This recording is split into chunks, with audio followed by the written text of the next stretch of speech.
Sebenarnya apa saja sih Kak masalah yang dihadapi para orang tua Kak dalam membangun bonding, membangun ikatan emosional ini?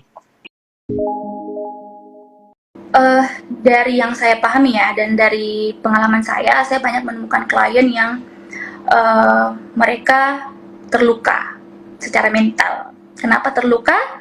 Pas saya cari tahu, saya bawa ke masa lalu, ternyata mereka banyak dilukai oleh kata-kata ibu dan ayah mereka. Ya, mungkin ibunya berkata kasar ya, ayahnya memukuli. Nah, mereka banyak terluka, jadi kayak ada semacam trauma pengasuhan di situ. Nah, pas saya telusuri, ternyata itu disebabkan oleh apa? Oleh kesiapan menjadi orang tua. Yang pertama, itu. Yang pertama, untuk membangun bonding, tantangannya di situ. Kita harus siap dulu nih, jadi orang tua. Siap untuk meluangkan waktu kita kepada anak-anak kita ya. Siap bahwa ketika kita satu kali melahirkan, anak adalah tanggung jawab kita seumur hidup gitu. Nah, itu yang banyak orang nggak sadari. Setelah melahirkan, dia pikir oh bisa dititipin ke sini, bisa dititip ke sini, bisa pakai babysitter, nggak apa-apa pakai babysitter ya. Tapi maksudnya tidak memperdulikan sama sekali gitu kan, ingin lepas tangan, dan akhirnya dia ingin pas dia mengasuh anaknya pas nanti sudah besar, sudah bisa diajak ngobrol, itu tidak bisa, itu hanya akan membuat adanya semacam anak merasa tidak dipedulikan gitu, dan itu tidak akan terbangun bonding di situ gitu. Yang pertama, kesiapan menjadi orang tua dulu. Nah, itu tantangannya. Yang kedua adalah komunikasi. Terkadang orang tua zaman sekarang ya, saya pun juga seperti itu karena saya juga orang tua ya. Saya kadang-kadang lupa bahwa anak saya ini adalah manusia yang mana mereka itu perlu untuk diajak ngobrol gitu. Tidak satu arah, tapi dua arah ya. Bagaimana kita cari tahu apa sih maunya si anak, bagaimana pola pikirnya dia, tahapan perkembangannya saat ini, dia berada di tahap apa gitu, apa sih kebutuhannya gitu ya.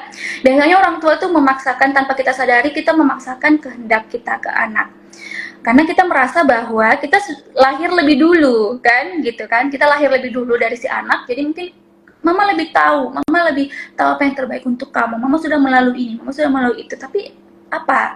Tapi kita nggak tahu ya. Anak itu egonya masih terbentuk, mereka pasti akan memberontak ketika kita memaksakan mindset kita sebagai orang dewasa ke mereka yang masih anak-anak gitu ya. Terkadang luput di situ. Jadi komunikasi dua arah yang tidak terbangun sejak kecil, yang mana waktu kecil mungkin kita disibukkan dengan bagaimana anak kita tumbuh kembangnya bagus ya, fisiknya harus berat badannya bagus kan, tidurnya bagus gitu. Tapi kita lupa bahwa di antara itu yang paling penting adalah komunikasi. Kita ngajak ngobrol sedari kecil gitu. Kamu ngantuk belum nak gitu, kamu sudah lapar belum gitu ya. Jadi kamu harus makan, kamu harus tidur. Jadi kita betul-betul merentetkan banyak kegiatan di anak, tapi kita tidak tanya ke anak apakah dia lelah gitu, apakah dia capek gitu. Itu juga yang membuat anak tidak secure sama kita gitu ya. Kita harus tanya sebagai orang tua untuk membangun bonding kepada mereka, bagaimana perasaanmu, cukup itu aja sudah sangat membuat anak itu nyaman sama kita. Bagaimana perasaanmu, apa yang kamu alami hari ini gitu ya, apa yang kamu butuhkan gitu. Karena ya itu, anak kita sepenuhnya bukan milik kita sebenarnya. Banyak orang tua yang menganggap bahwa ini anak saya milik saya seutuhnya gitu, padahal enggak ya. Nah, yang ketiga selain pertama kesiapan sebagai orang tua, kedua komunikasi, dan yang ketiga yang paling penting itu gaya pengasuhan. Nah, gaya pengasuhan, jadi menurut Diana Baumrind ada 3 gaya pengasuhan ya. Yang pertama itu otoritatif, yang kedua permisif, yang ketiga saya lupa. Otoritatif, permisif, sama demokratif, itu jadi 3.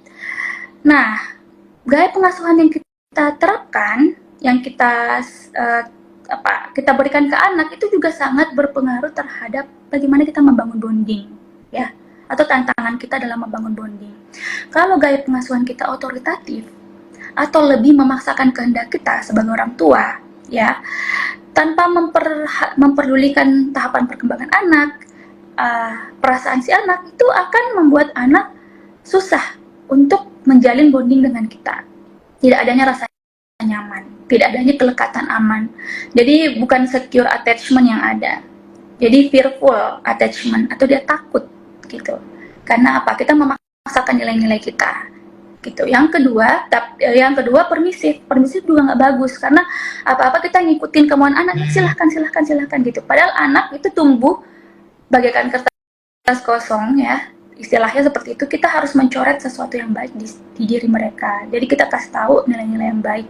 Memang sangat sulit ya menjadi orang tua ya, makanya orang tua harus terus belajar ya, mengasah kesabaran mereka, mengasah menambah ilmu terus menerus. Karena saya pun jadi orang tua, walaupun saya psikolog, itu saya rasa sendiri tidak mudah untuk menerapkan, tapi setidaknya saya tahu ya.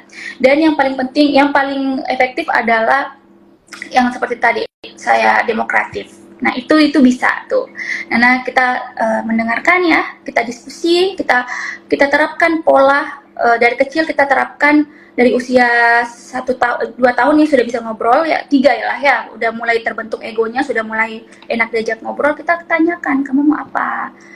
Mau yang ini atau yang ini? Kita kasih pilihan. Oh, kalau yang ini nggak bagus nak, kenapa? Karena yang ini misalnya nggak cocok untuk dipakai acara ini, kamu pakai baju yang ini aja ya, gitu. Misalnya pemilihan baju ya, seperti kamu pakai baju ini karena nyaman, gimana, mau nggak gitu.